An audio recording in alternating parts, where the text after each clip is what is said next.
ফাতেমা হচ্ছে আমার শরীরের একটা অংশ। ফাতিমাতুল বুদাতুল বিনতি, ফাতেমা হচ্ছে আমার শরীরের একটা অংশ। সেই নবীর কলিজার মহব্বতের ফাতেমা, সেই ফাতেমা রাদিয়াল্লাহু তাআলা আনহার ঘটনা থেকেই কয়েকটি আলোচনা করতেছি, যেখানে আমরা আলোচনা করছিলাম যে আল্লাহর নবী মারা গেছে প্রায় 6 মাস হয়ে গেছে। 6 মাস হয়ে গেছে, গত হয়ে গেছে। সাহাবায়ে কেরাম শুধু কাঁদতে আর কাঁদতে, কেউ পাগলের মতো হয়ে গেছে। নবী নাই দুনিয়ায়, থাইকা কি করব, চলে গেছে। মদিনার বাগানের মধ্যে, জঙ্গলের মধ্যে, কেউ বাগানের মধ্যে গিয়া বলতেছে, ও রব্বুল আলামিন, যে নবীকে দেখলে আমাদের 3 দিন 4 দিন 5 দিনের খিদা সব দূর হয়ে যেত, যে নবীকে দেখলে সকল দুঃখ যাতনা ভুলে যাইতাম, সেই নবীকেই যদি দেখতে না পারি, আমার চোখ রেখে লাভ কি? আমি সেই চোখ দিয়ে আর কি দেখবো? আমার চোখ দুইটা আপনি দেয়া নেন। আল্লাহর কাছে পড়িয়া দিয়েছে, আল্লাহ চোখ দুইটা আলো দিয়ে আসছে।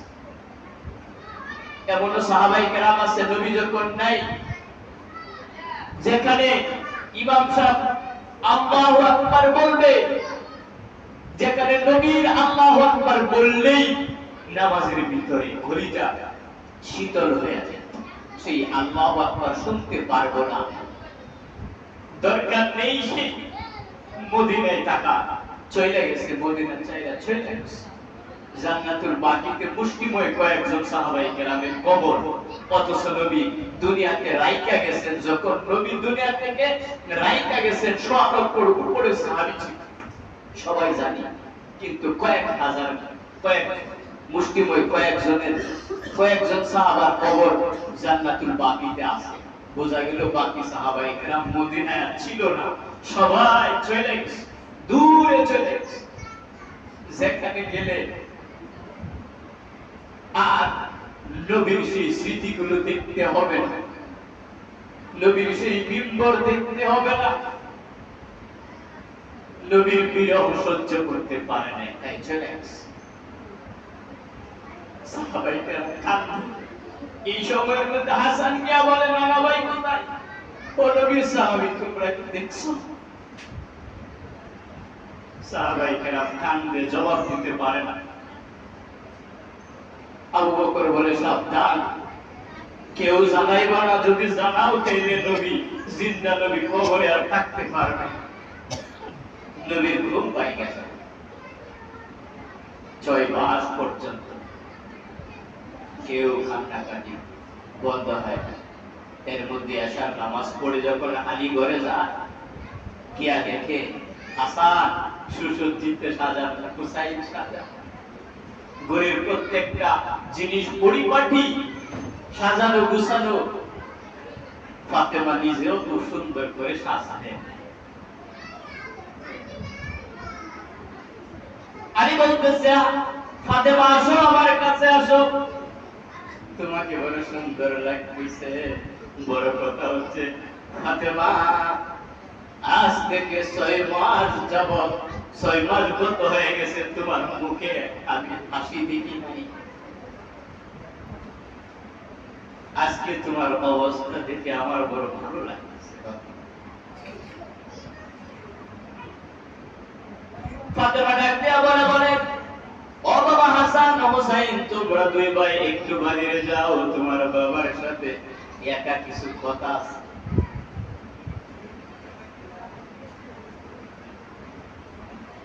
আলী বলে, ফাতেমা, তোমার কি কথা? ফাতেমা ডাক দিয়া বলে, স্বামী রে,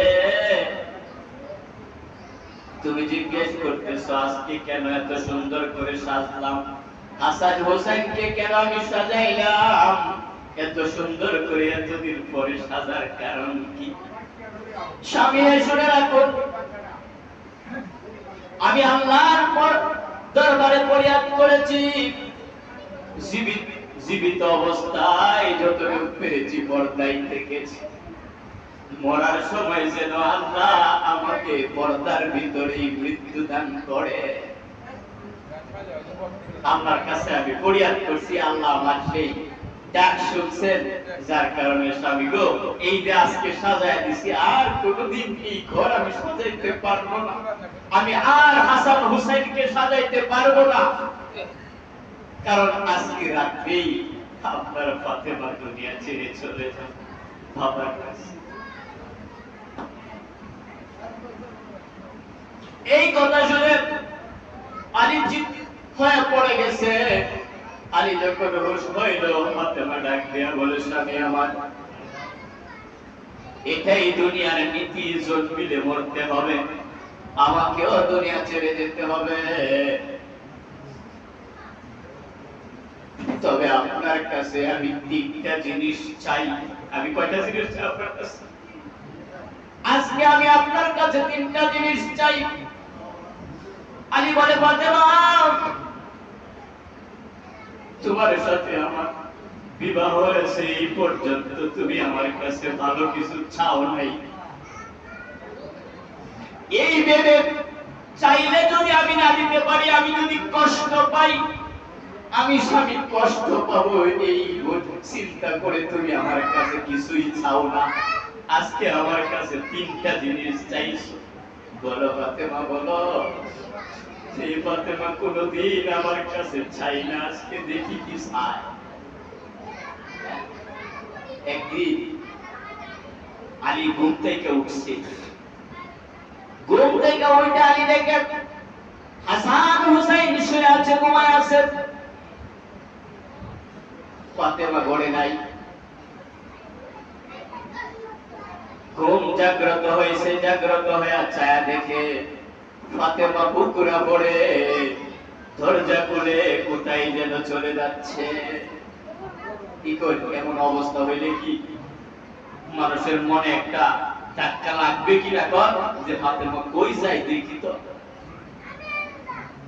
এত রাত্রে ফাতেমা হাসান হোসেনকে ঘুম পাড়ায়া ঘুমে রাইকা, হ্যাঁ, ফাতেমা কই যায়?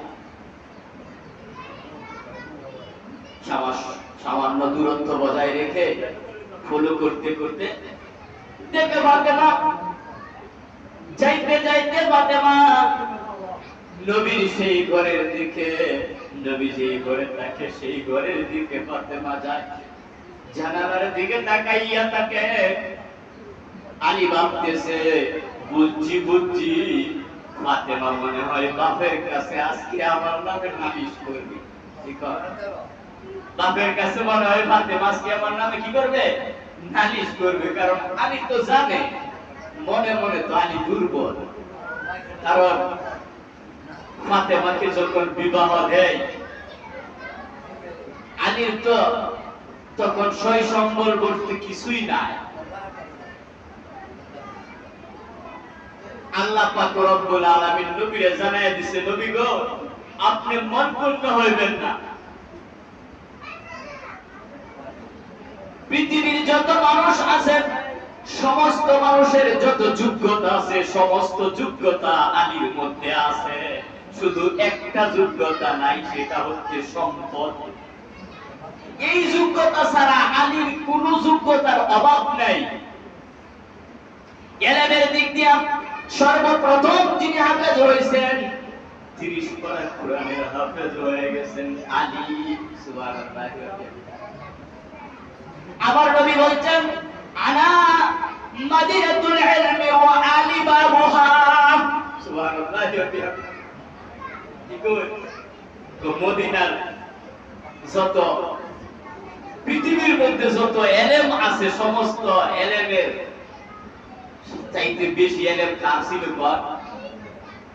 আমার নবী, আপনার নবী মুহাম্মদুর রাসূলুল্লাহ সাল্লাল্লাহু আলাইহি সাল্লাম। হ্যাঁ, যদিও নবীজি ছিলেন উম্মি, উম্মি মানে ওনার উস্তাদ ছিল না, ওনার উস্তাদ সরাসরি আল্লাহ রাব্বুল আলামিন। এই জন্য আল্লাহ বলছেন যে মুআল্লিমুল আলামিন, আমার নবীকে সমস্ত বিশ্ববাসীর সমস্ত মানুষদের মুআল্লিম, নেতা, শিক্ষক বানায় আমার নবীকে আমি পাঠাইছি। নবীর শিক্ষক দুনিয়াতে নাই, আছে কিনা বল? সেই নবী বলতেছে আমি মদিনার এলেম, আর এই এলেমের দরজা হইল আলী। সুবহানাল্লাহ ওয়া বিহামদিহি। আমার পরে যদি এলেমের দিক দিয়ে সবচেয়ে বড় কেউ থাকে তাহলে সে কে? আলী। বাহাদুরের দিক দিয়ে আলী কম না, কি কর? আলী যদি একটু কাটো ছিল আর কি। আবু বকর আর উমরের আবু বকর আর উমর যখন চলতেন, আলী রাদিয়াল্লাহু তাআলার মধ্যে দিয়ে চলতেন। চলার সময় একবার উমর কয়, আবু বকর তো বেশি কথাবার্তা কয় না, উমর কয় আলী কেমন যেন দুই পাশে দুইটা খেজুর গাছ মাই মধ্যে ডাকে মধ্যে, মানে বুঝাইতে চাইতেছে আলী তুমি একটু কাটো।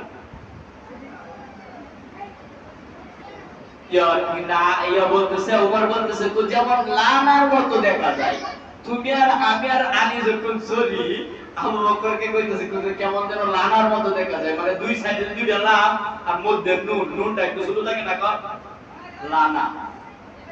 পরে আলী কইতেছে তাইলে যদি মনে করেন নুনটা বাদ দিয়া দেন, আপনারা আলী আবু বকর আর উমরের মধ্যে নুন যদি বাদ দিয়া দেন তাইলে আপনাদের অস্তিত্বই থাকে না, তাইলে লা হয়ে যায়। লানার মধ্যে নুন বাদ গেলে কি হয়? লা। লা মানে কিছুই না, সব বাতিল। আবার নুন যদি বাড়ায় দেন, অর্থাৎ আমি আলী যদি না থাকি তাইলে আপনাদের দুইজনের লা হয়ে যাইবে, তখন সবাই হাসে। অর্থাৎ আলীও কি করতেন? এলেমের দিক দিয়ে প্রাথমিক জ্ঞান খুঁজছি। যখন উমর নাই, আবু বকর নাই, আলীর জমানায় লোকেরা একবার জিজ্ঞেস করলে আলী আবু বকরের জমানায় তো কোনো ফিতনা হয় নাই, উমরের জমানায় কোনো ফিতনা হয় নাই, যুদ্ধ বিগ্রহ হয় নাই, ঝগড়া হয় নাই, তুমি আলী এখন খেলাফত পাইছো, এখন তো ঝগড়া কেন? আলী উত্তর দেয় যখন আবু বকর ছিল আবু বকরের পাশে আমি আলী ছিলাম, যখন উমর খেলাফত কালে ছিল উমরের পাশে আমি আলী ছিলাম, কিন্তু আমি এখন খেলাফতে আলী আছি, আমার পাশে তো কোনো আলী নাই। সুবহানাল্লাহ। এতে কি বোঝাইতে চাইতেছে? যত ধরনের সমস্যা হইতো, যত ধরনের ফিতনা আসতো, যত ধরনের সমস্যা সৃষ্টি হইতো, সব সমস্যার সমাধান দিত কে? আলী দিত। সব সমস্যার সমাধান কেন দিত? আলী দিত। এই জন্য নবী বলছেন আনা মাদিনাতুল ইলমি ওয়া আলী বাবুহা। আলী হচ্ছে সেই। যাই হোক, আলীর মনের মধ্যে দুর্বলতা, না জানি ফাতেমা বাবার কাছে আমার নামে নালিশ করে। ফাতেমা আস্তে আস্তে ডাক দিয়া বলে বাবা দরজাটা একটু খুলে। কি রে বাবা ফাতেমা, তুই কেন এত রাত্রে আসলি? অন্ধকারের মধ্যে তুই কেন আসলি? তুই আলীরে নিয়ে আসলি না কেন? তুই একা আসলি বা তোর সামনে আলী কই? আলীরে নিয়ে আসলি না? ও বাবা, ঘুমের মানুষকে আমি জাগ্রত করি নাই, আলী ঘুমায় আছে। ঘুমের মানুষকে জাগ্রত করি নাই, কষ্ট দেওয়ার ইচ্ছা নাই। যদি আলীকে আমি জাগ্রত করি, আলী যদি বেজার হয়ে যায় বাবা, আমার দুনিয়াও বরবাদ, আখিরাতও বরবাদ। আল্লাহ কি কই? আর আজকাল আমাদের কি অবস্থা? যাই হোক, সেদিকে নাই যাই। নবী ডাকতে বলতেছেন ফাতেমারে আলীকে আনলে না কেন? ফাতেমা বলতেছে আলী ঘুমায়, তোর স্বামী যদি সন্দেহ করে। ফাতেমা বলে বাবা গো, তুমি আমার আলীরে চিনো না, আলী সন্দেহ করবে না। অথচ আলী কি শুনতেছে? আলী কি করতেছে? জানালার পাশে কান লাগায়া দরজার সাইড দিয়ে আলী শুনতেছে। ফাতেমা কয় বাবা গো, আপনি আমার আলীরে চিনেন না, আমার আলী আমাকে কলিজার মতো ভালোবাসে, কলিজার মতো মহব্বত করে, আমাকে অবিশ্বাস করবে না। অথচ আলী তো অবিশ্বাস করে দাঁড়ায় রয়েছে। কি কই? আমার স্বামী আমারে অবিশ্বাস করবে না, বাবা আপনি একটু বাতিটা চালান, আমি আপনার ঘরে আসি। মারে কেন আসছিস বল? বাতি জ্বালানো লাগবে না, বল কি জন্য আসছিস? মা বল। ফাতেমা বলে বাবা কতদিন বললাম, অনেকদিন বললাম, কোনো কাজ হয় নাই, আজকে আর বলবো না গো বাবা, শুধু দেখানোর জন্য আসছে, বাতিটা একটু জ্বালা। নবী যখন বাতিটা জ্বালাইলো, বাতিটা জ্বালানোর সাথে সাথে ফাতেমা দুইটা হাত বাবার দিকে তুইলা ধরছে। বাবার চোখের সামনে যখন হাত দুইটা তুইলা ধরছে, নবীজি তাকাইয়া দেখে দুইটা হাত ঠিকই আছে, কিন্তু হাতের মধ্যে কোন চামড়া নাই। আল্লাহ, নবীর পরিবার, বাদশার পরিবারের কি অবস্থা, আর আঙ্গো দেশের বাদশার কি পরিবার, কি পরিস্থিতি, কি পজিশন। নবী যখন ফাতেমার হাত দুইটা দেখলো, সাথে সাথে কেঁদে কেঁদে বলতে লাগলো, নবী দেখতে পারতেছে, তাকাইতে পারতেছে, নবী ফাতেমার দুইটা হাত দেখা কান্না ভরে এখান থেকে চইলা কোনার মধ্যে ছেড়ে দিচ্ছে, চায় দুইটা হাত উপরে তুলছে, দুইটা হাত উপরে তুইলা আল্লাহর কাছে বলতেছে, প্রভু গো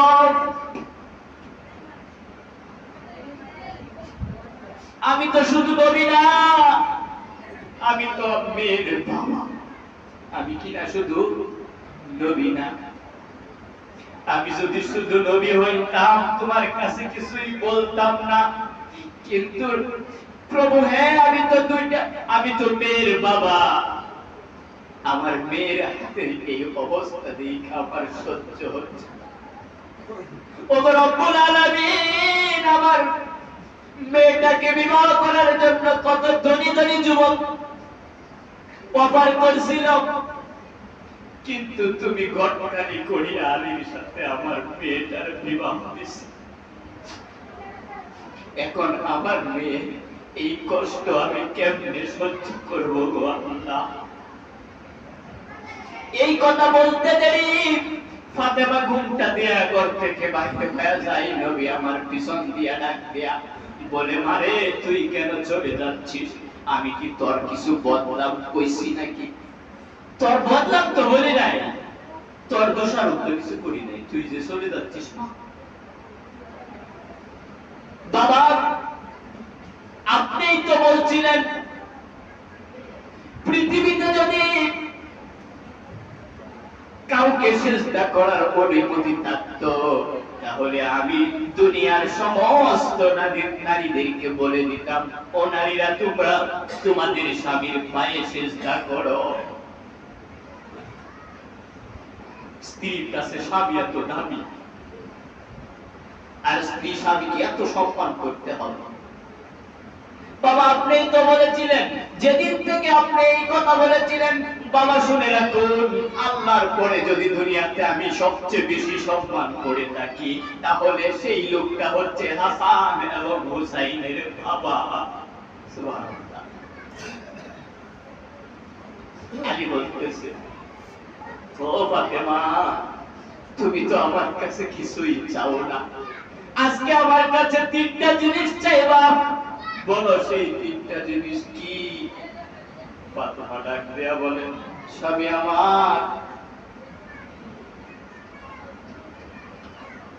আমার যখন জানাজাটা পড়াইবেন, জানাজার জন্য আপনি মানুষ ডাকবেন না, মানুষ ডাইকা মানুষ জড়ো করে আমার জানাজার ব্যবস্থা করবেন না, এটা হচ্ছে আমার এক নাম্বার চাওয়া।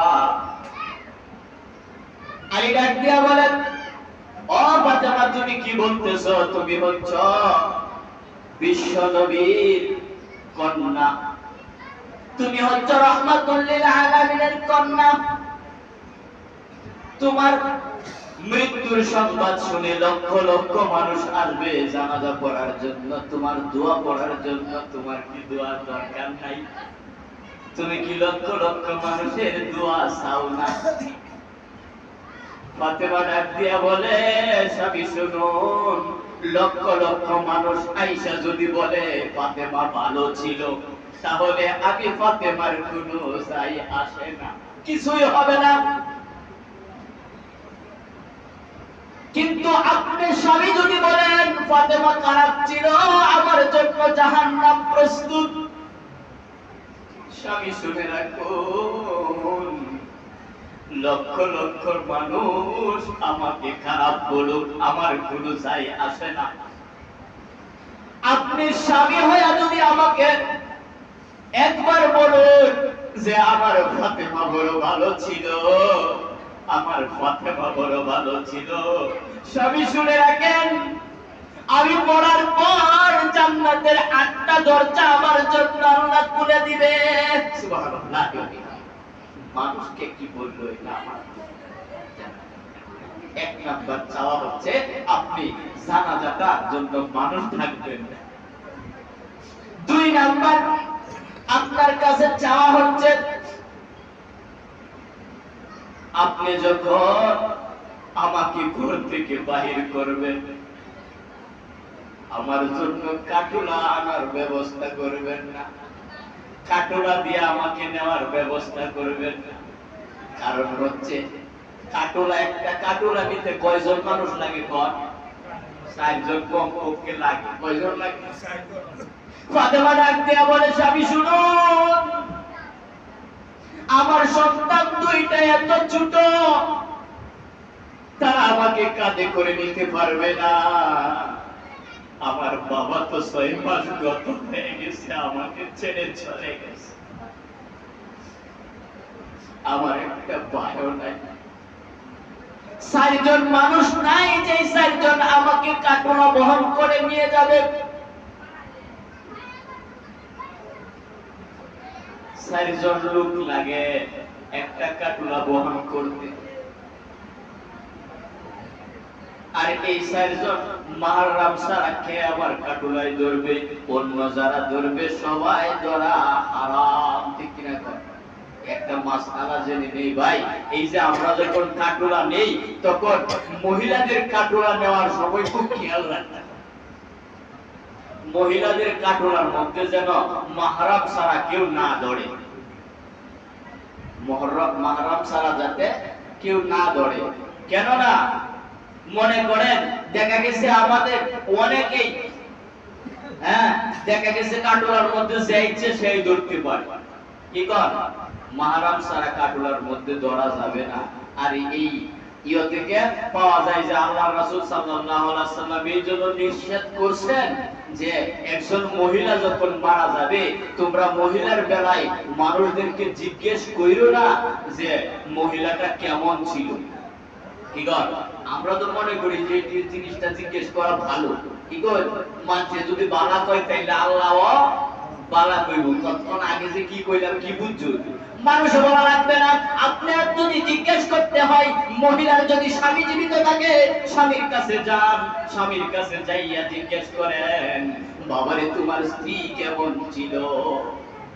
যদি লোকটা বলে আমার বিবি বড় ভালো ছিল, সেই ভালো বলার সাথে সাথে আল্লাহ তার জান্নাতের দরজা খুলে দিবেন। সুবহানাল্লাহ।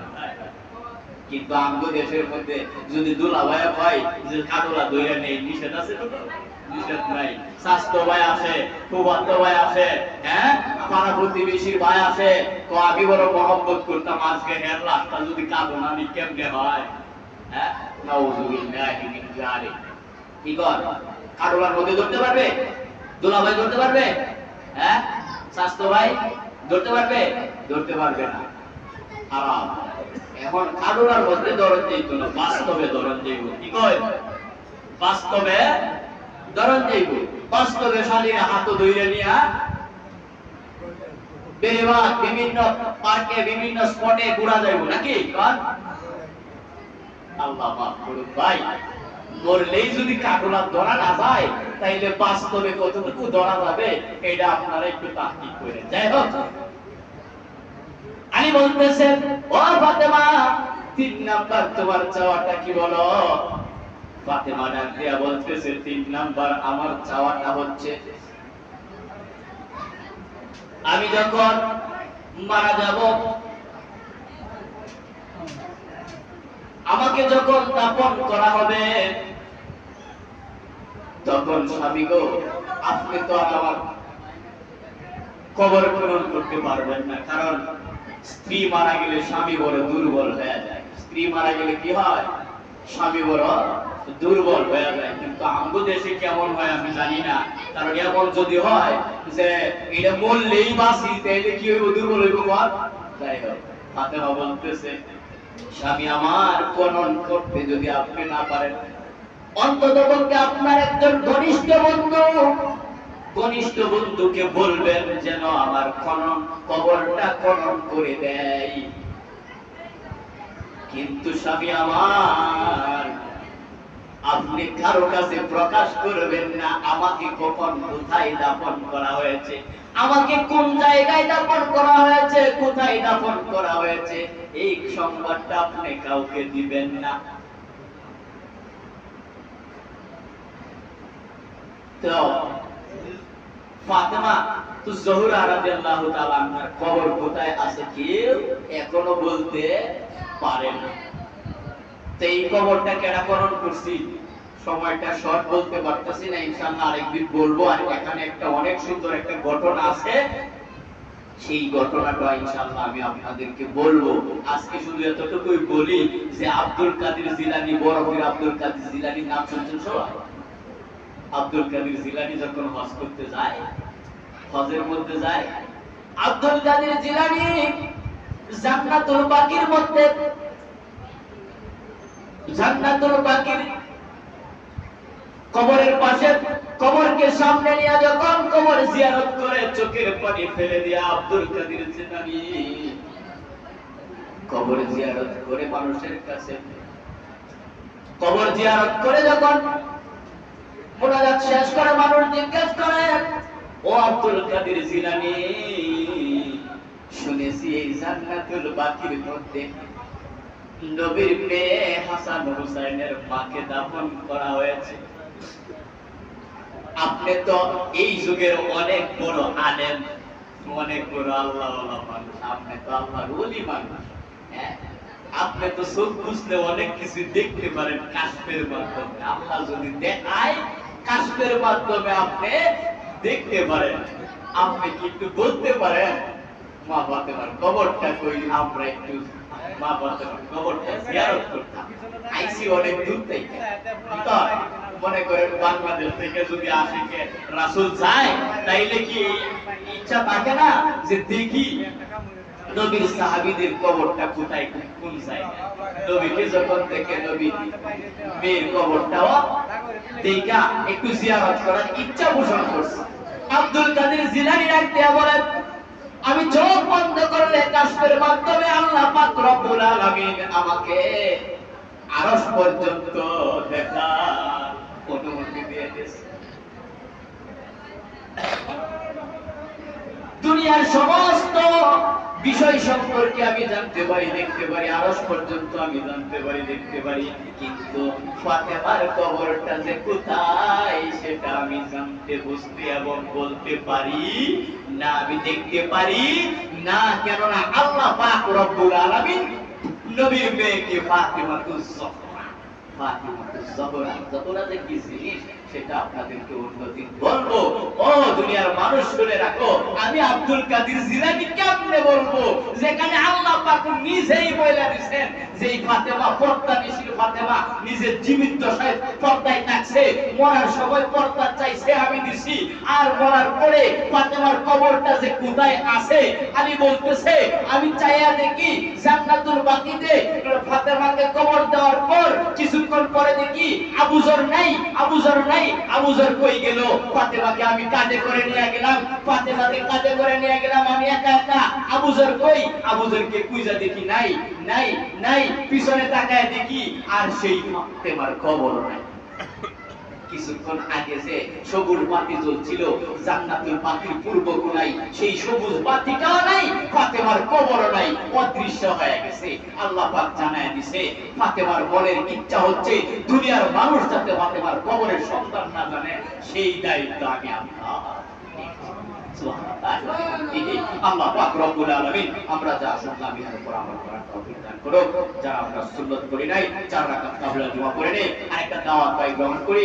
আমাদের এই হালাল ভাইয়ের বিল্ডিং এর মধ্যে আমাদের সকলকে এই দুপুরের দাওয়াত করছেন, খাবারের আয়োজন করছেন, সকলকে দাওয়াত করছেন। আমরা সকলেই ইনশাআল্লাহ তার দাওয়াত কবুল করব। আমিন।